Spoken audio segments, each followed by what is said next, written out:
Good evening friends. ये session है EWS relaxation से related. Economically weaker section students का केस अभी MP हाई कोर्ट में लगा था 24 फैब को। इसकी हियरिंग के बाद मैटर को रिजर्व कर लिया गया। अब बहुत सारे एस्पिरेंट्स क्वेश्चंस कर रहे हैं कि इस मैटर को कब तक रिजर्व रखा जाएगा। तो मैं अपने एक्सपीरियंस से आपको बता सकता हूँ। आई रिमेंबर एक केस लगा था UPSC एस्पिरेंट्स का, Rachna versus union of India case में 2021 में, और इस केस में 9 फैब को एक हियरिंग हुई थी और इसी तरीके से मैटर को रिजर्व कर लिया गया था। बेंच थी जस्टिस AM खानविलकर की और उसमें अन्य जजेस भी थे, शायद अजय रस्तोगी सर और एक और शायद कुछ महेश्वरी करके थे। तो ये बेंच कितने दिन तक इस मैटर को रिजर्व कर लेती है, तो वो जो अनुमान हम लगा सकते हैं, लास्ट टाइम इस मैटर को लगभग 2 वीक के आसपास उन्होंने रिजर्व किया था। 24 के आसपास जो है फाइनल और फिर से जजमेंट आया कोर्ट का। वो मैटर लगा था सुप्रीम कोर्ट में और ये मैटर है हाई कोर्ट में। डिफरेंस ये है, स्टार्टिंग में देखें तो आपको बहुत सारे लोगों से अलग अलग ओपिनियन इसमें मिल सकते हैं, क्योंकि ये भी हमारा एक ओपिनियन ही है कि इतना टाइम वो लगा सकते हैं। अब दूसरी बात आती है, अगर टाइम लगता है 5 से 10 दिन भी अगर इसमें मान लो लगते हैं जजमेंट को आने में, फाइनल ऑर्डर को आने में, Aditya Narayan Pandey versus union of India case की मैं बात कर रहा हूँ जो EWS रिलैक्सेशन से रिलेटेड है। इन नेक्स्ट 5 to 10 डेज में हमें कोशिश ये करनी चाहिए कि जितने भी स्टूडेंट्स हैं, सिर्फ UPSC के नहीं, सभी एस्पिरेंट्स, वो चाहे किसी भी एग्ज़ाम्स को दे रहे हों या नहीं भी दे रहे हैं, EWS कोटा में आते हैं वो, तो उन्हें इस पर गंभीर चिंतन करना चाहिए। हमें उन सभी लोगों को जोड़ने पर जो है जोड़ने के लिए उन्हें कोशिश करनी चाहिए। इन 5 से 10 दिन का टाइम आप मोटा मोटा मान सकते हैं, मैक्सिमम इसमें हो सकता है 15 दिन भी लग जाए, मगर जो टाइम है अभी आपके पास, इस टाइम के बीच अपनी संख्या को बढ़ाएं, ऑनलाइन ऑफलाइन जिस भी तरीके से, और कोशिश करें कि ग्राउंड पर कोई प्रोटेस्ट हो ताकि उसमें संख्याबल नज़र आना चाहिए। गवर्नमेंट किसी भी डिमांड को तभी मानती है जब वो उन्हें लगता है कि इसमें काफ़ी बड़ी संख्या है और काफ़ी बड़ी संख्या में लोग डिमांड कर रही हैं।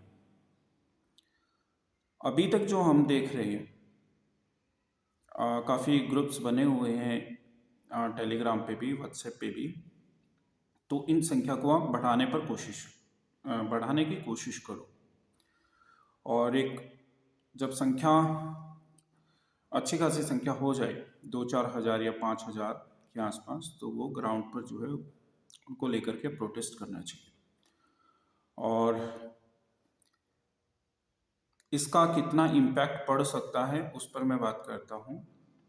अगर हम प्रोटेस्ट करते हैं और एक अच्छी खासी संख्या के साथ प्रोटेस्ट अगर करते हैं, तो उससे होगा क्या कि जितने लोग EWS कैटेगरी में आते हैं वो सब जान जाएंगे कि ये इशू है लाइमलाइट में, मीडिया अटेंशन उसे मिलेगा, डिफरेंट पॉलिटिशियंस तक वो बात जाएगी, इस पर गंभीर चिंतन होने लगेगा। जितने भी और प्लेटफॉर्म्स हैं उनसे लोग आपसे जुड़ने की कोशिश करेंगे और इस डिमांड को ओवरऑल जो है सपोर्ट प्राप्त होगा डिफरेंट राज्यों से।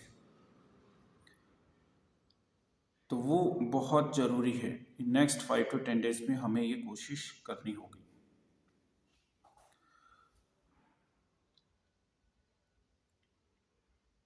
और ये एक अनुमान ही है कि 2 वीक्स के आसपास, जो मैंने आपको एक केस की हिस्ट्री बताई है, Rachna versus union of India case जो था, उसमें तकरीबन 2 वीक का टाइम उसमें लगा था जब मैटर को रिजर्व कर लिया था। हालांकि उसका फाइनल जजमेंट स्टूडेंट्स के फेवर में नहीं रहा और उस मैटर को कोर्ट ने डिसमिस कर दिया था फाइनली।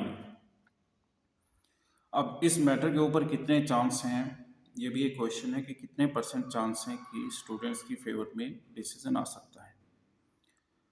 तो 50-50 कह सकते हैं कि मैटर इधर भी गवर्नमेंट की साइड पे जा सकता है और स्टूडेंट्स की फेवर में भी डिसीजन आ सकता है, क्योंकि हीयरिंग से जो लास्ट हीयरिंग हुई है उसमें सभी पॉइंट्स को सामने रखा गया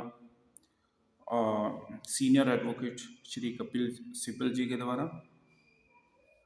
मुझे लगता है कि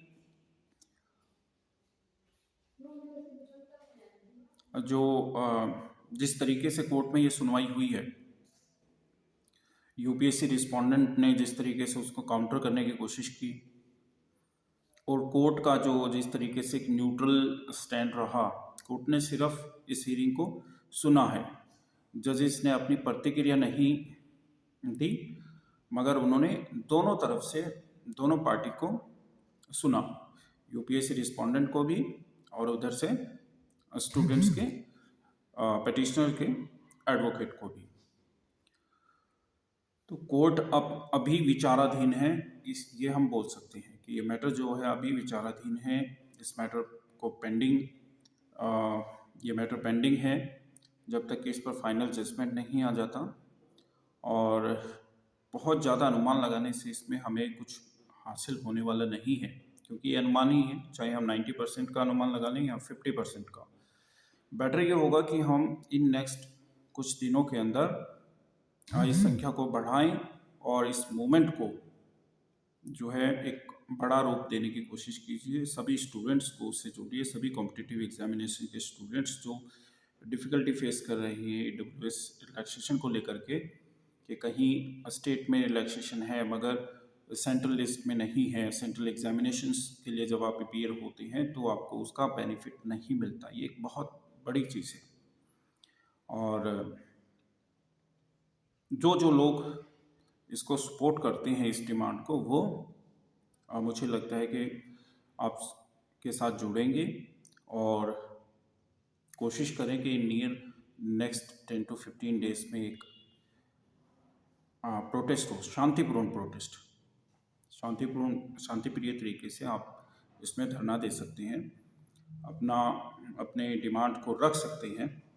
पॉलिटिशियंस तक भी रख सकते हैं, एग्जीक्यूटिव्स के पास आप फेस टू फेस भी जा पाएंगे। वो डिमांड का जो लेटर है, मेमोरेंडम जो आप देती है, वो एग्जीक्यूटिव तक डायरेक्ट भी जाता है, और इससे डिफरेंट पॉलिटिशियंस की अटेंशन आपको मिलेगी, मीडिया का अटेंशन आपको मिलेगा, और देश के उन सभी छात्रों तक ये मैसेज जाएगा जो EWS रिजर्वेशन नहीं ले पा रहे हैं। रिजर्वेशन है मगर रिलैक्सेशन के तौर पर एज और अटेम्प्ट की जब बात आती है तो उसमें कुछ भी नहीं है, तो वो रिलैक्सेशन आप लोगों को मिल सकता है अगर हम इस समस्त समुदाय के स्टूडेंट्स को इसमें जोड़ेंगे। अगले 5 to 10 डेज में हमें ये काम करना होगा। इसके लिए हमने एक ग्रुप भी बनाया है टेलीग्राम पे, उससे आप जुड़ सकते हैं, उसका कमेंट सेक्शन में आपको लिंक मिल जाएगा। That's all, thank you.